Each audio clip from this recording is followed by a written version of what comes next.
Have you ever witnessed a moment where everything you thought you knew flipped upside down in an instant?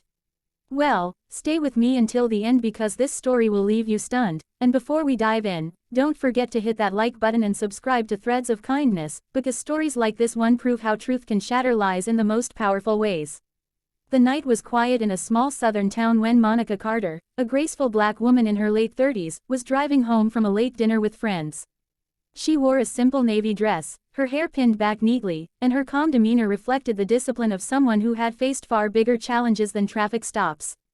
Yet as the flashing red and blue lights lit up her rearview mirror, Monica already knew what was about to happen. It wasn't the first time she had been profiled. Two white officers, Officer Reynolds and Officer Clark, approached her vehicle with the heavy steps of men who believed they already had authority on their side. "License and registration," Reynolds barked, shining his flashlight straight into her eyes. Monica's steady hands passed him the documents, but Clark circled the car, tapping the trunk like he was checking for hidden guilt. "Where you coming from this late?" Reynolds asked, his tone sharp, like an accusation instead of a question. "Dinner with friends," Monica replied evenly, her voice calm, her eyes unflinching. But the officers weren't interested in answers, they were building a case. "Step out of the car," Clark ordered, placing his hand on his belt, too close to his holster. Monica hesitated, not out of fear, but because she already saw the script they were following. "Am I being detained?" she asked, her voice steady. The question, simple yet bold, seemed to ignite something in them. Within moments, they claimed suspicion of drugs, called for backup, and placed Monica in handcuffs beside her car under the harsh glow of the streetlight. She didn't resist, didn't argue. She knew better than anyone that silence was sometimes the sharpest weapon. What the officers didn't know was that Monica Carter was no ordinary woman. Behind her elegant smile and polite composure was a career built in the shadows of national security. Monica wasn't just a civilian, she was an undercover CIA agent with years of training in counterintelligence, interrogation, and covert operations. These officers had no idea they had just thrown chains on someone who could dismantle their entire narrative with one phone call. Yet Monica didn't reach for her badge, didn't reveal her truth. She wanted to see how far they would go. At the station, she was questioned for hours, accused of crimes that were fabricated on the spot. They claimed her calmness was suspicious, that her confidence made her dangerous. They thought they had cornered her, but every question they asked, every lie they scribbled in their reports, Monica memorized. She sat still, her mind working like a recorder, cataloging every word, every unlawful action. Because Monica wasn't just preparing to defend herself, she was preparing to expose them. The moment the paperwork was filed, the trap was no longer hers, it was theirs. They had handed her every tool she needed to bring their corruption to light. And what happened when her true identity was revealed later in court would shake the entire room to its core, leaving everyone speechless.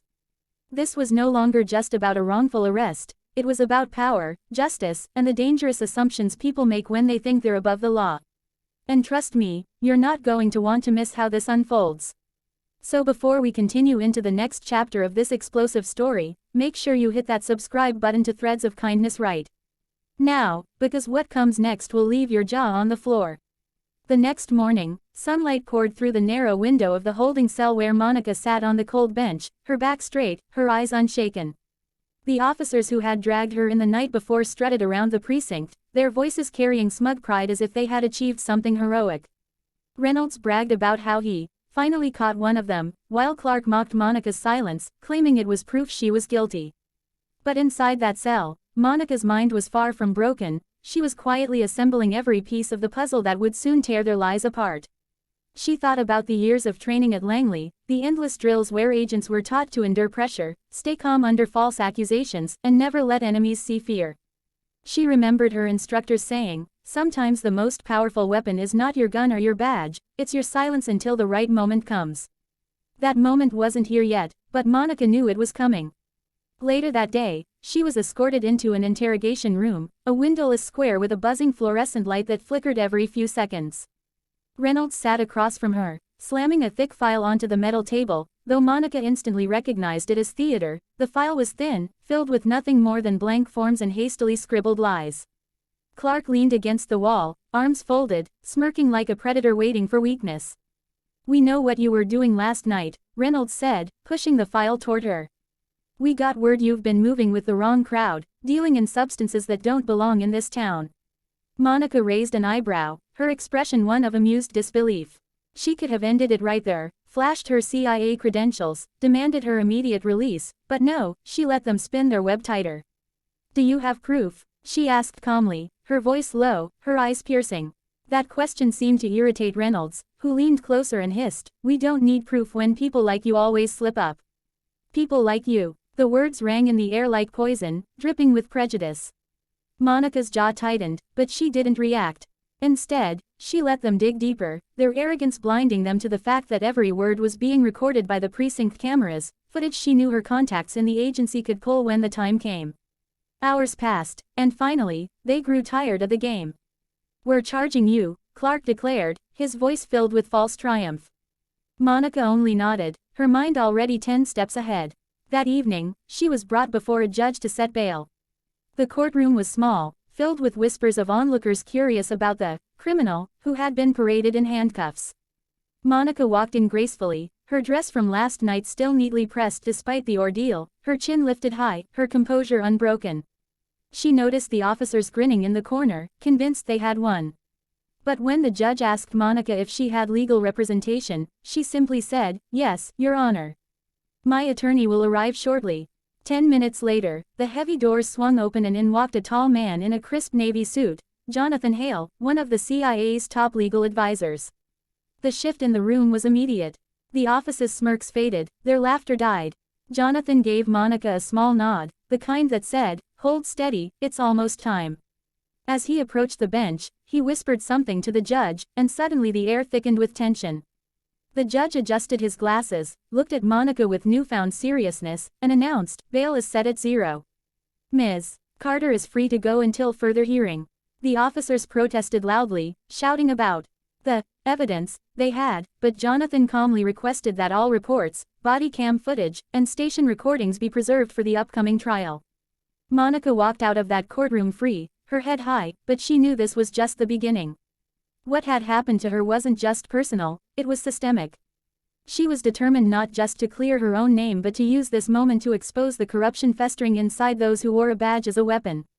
And though she had walked out quietly, the storm she was preparing to unleash would shake the walls of that very courtroom. The truth was loading, and when it exploded, no one, especially Reynolds and Clark, would be ready for it.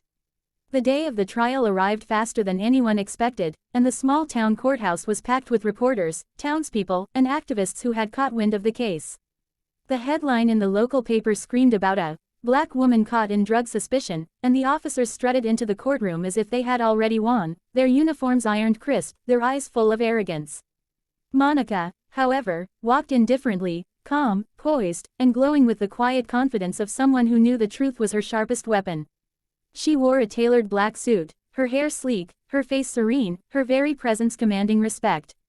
Sitting beside her was Jonathan Hale, the CIA's legal bulldog, his briefcase filled with files that could dismantle the entire case in seconds. The judge called order, the jury settled, and the prosecution opened with venom. Reynolds took the stand, spinning a fabricated story about how Monica had been acting suspicious, how she refused to cooperate, and how they had reasonable grounds to detain her. Clark followed with even more lies, swearing they smelled substances in her car, that she resisted, that she was a danger to the community. The crowd shifted uneasily, some nodded in agreement, others frowned, sensing the prejudice beneath their words. But Monica sat still, her hands folded neatly on the table, her eyes never leaving the officers as they lied under oath. Finally, it was Jonathan's turn. He rose slowly, adjusting his tie, his voice calm but razor-sharp. "Ladies and gentlemen of the jury, today you will hear the difference between a fabricated story and undeniable truth. The defense will show you evidence that these officers not only abused their authority but also violated the constitutional rights of Ms. Carter in ways that will leave you questioning how safe justice truly is in this town." With a signal, he introduced the first piece of evidence, the precinct surveillance footage. The courtroom went silent as the video played on the large screen. The jury leaned forward, the audience froze. The footage showed Monica's calm demeanor, her clear question, "Am I being detained?" and the office's aggressive escalation without cause. It showed Clark's mocking gestures, Reynolds's threats, and the total absence of anything resembling contraband or suspicious behavior.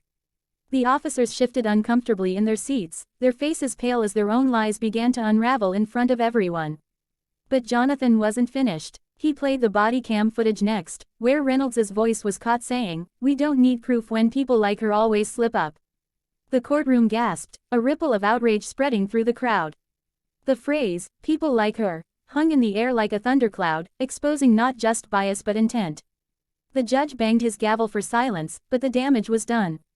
The jury's faces hardened, their eyes filled with disbelief and anger at the blatant injustice.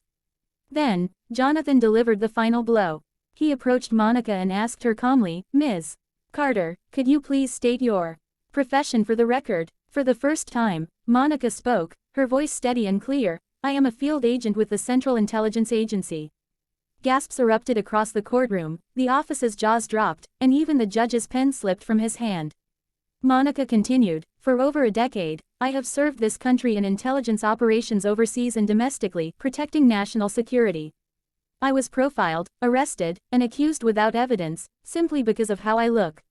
What these officers didn't realize was that every move they made was not only unlawful, it was being recorded, and those recordings prove the truth. The silence that followed was deafening. The officers who had once looked so untouchable now sat frozen, their reputations crumbling in real time. The jury glanced at each other, their expressions fierce, as though justice itself had been woken from a long slumber. The judge called for a recess, his face tight with unease, knowing this case had just shifted from a small-town hearing to a national spectacle. Outside the courthouse, the press swarmed, shouting Monica's name, while across the country, news outlets began to broadcast the story of the CIA agent wrongfully arrested. The courtroom fire had been lit, and the truth was spreading like wildfire. What came next would not only decide Monica's fate but also determine whether corrupt power could survive in the face of undeniable truth. What began as a few small repair jobs slowly grew into something bigger than Daniel ever imagined. Within months, word of his reliability and kindness spread across the neighborhood. People didn't just hire him because he could fix things, they trusted him because he showed up on time, charged fairly, and treated every home like it was his own. Soon, he wasn't just the local handyman, he was becoming the go-to problem solver for families all around town. His weekends were fully booked, and eventually, he had to reduce his hours at the hardware store to keep up with the demand. For the first time since his wife's passing, Daniel could breathe a little easier. There was food in the fridge, Emily's clothes were new instead of secondhand, and the overdue bills that once haunted him were slowly disappearing one by one. But beyond the money, there was something far greater growing inside him: pride. Pride in the life he was building, pride in the father he was becoming, and pride in the example he was setting for his daughter. Emily noticed it too. She no longer asked why her dad was always tired. Instead, she boasted to her friends at school, "My daddy has his own business." That one sentence was enough to make Daniel's heart swell with joy. Every late night, every scraped hand, every moment of doubt, it was all worth it. His daughter could see him not as a broken man struggling to survive, but as a strong father who refused to give up. And that, to Daniel, was the greatest success of all. But life still had more lessons to teach him. With growth came new challenges: balancing multiple jobs, handling customer expectations, learning about invoices and taxes, and figuring out how to expand without losing the personal touch that had made him special. There were nights when the paperwork piled up, when exhaustion tempted him to quit, when fear whispered that it was all too much. But every time doubt crept in, he remembered the promise he made to Emily and to himself. He wasn't just building a business, he was building a future. Slowly, Daniel began to dream bigger. He created a small logo for his repair service, ordered business cards, and even started a simple social media page to share his work. To his surprise, the online world opened doors he never expected. Neighbors tagged him in posts, friends shared his page, and new customers began calling from areas he had never worked in before. Each message, each job, each word-of-mouth referral felt like confirmation that he was on the right path. Soon, he wasn't just fixing leaky faucets and broken chairs, he was renovating kitchens, repairing roofs, and taking on projects that truly showcased his skill. Every success built his confidence, and every setback taught him resilience. Daniel was no longer living day to day, he was laying the foundation for something lasting. Through it all, Emily remained his biggest cheerleader. On the nights when he worked late, she would draw pictures of him holding tools, writing, "Best Daddy in the World," across the page. He kept those drawings pinned above his desk as a reminder of why he worked so hard. And whenever exhaustion threatened to overwhelm him, he would glance at those crayon-colored reminders and push forward. Daniel's life was far from perfect, but compared to the man who once sat defeated at his kitchen table, he was unrecognizable. He had risen, not just in financial stability, but in spirit, in hope, and in purpose. What was once just survival had become growth. And as his small business continued to blossom, Daniel began to believe that maybe, just maybe, the life he once thought impossible was finally within reach.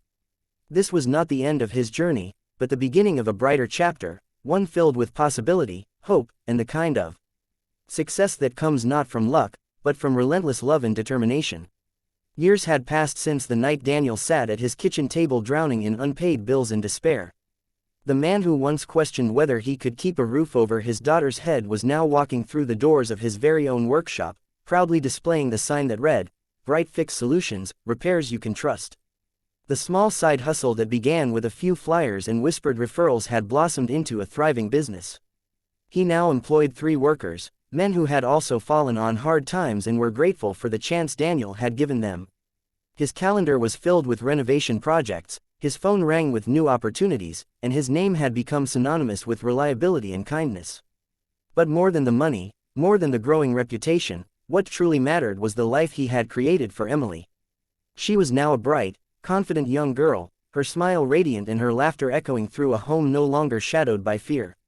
She didn't just see her father as someone who worked hard, she saw him as her hero, a man who turned struggle into strength and pain into purpose. On the day of his workshop's grand opening, Daniel stood before a small crowd of family, neighbors, and customers who had supported him from the beginning. Emily clutched his hand tightly, her eyes shining with pride. As he looked around, Daniel felt tears well up, not of sorrow this time, but of gratitude. He thought back to the countless nights of doubt, the moments he wanted to give up, the weight of loneliness that nearly broke him. And yet, here he stood, proof that even in the darkest times, love can light the way. When it was his turn to speak, he didn't talk about profits or success. He simply said, "Everything I've built, everything you see here, is because of one reason, my daughter. She gave me the courage to fight when I had nothing left. If there's one thing I've learned, it's this: no matter how hard life hits you, never stop fighting for the people you love. Because sometimes, the greatest success isn't measured in money, it's measured in the smiles you protect, the hope you carry, and the love that guides you through every storm." The crowd applauded, and Emily hugged him tightly, whispering, "I'm so proud of you, Daddy." At that moment, Daniel knew he had not only rebuilt his life, he had created a legacy of resilience and love that his daughter would carry forever. And now, dear viewer, as you sit with Daniel's journey in your heart, I want to leave you with this: if his story moved you, if it reminded you of the power of love, strength, and kindness, then don't just walk away, help us spread more of these stories. Please, like this video and subscribe to Threads of Kindness so together we can inspire countless others who may be standing at their own breaking point, waiting for hope to find them. Remember, every act of kindness, every story of resilience, creates a ripple that touches more lives than we can ever imagine. And just like Daniel, you too have the power to rise, to transform, and to succeed, not just for yourself, but for those you love.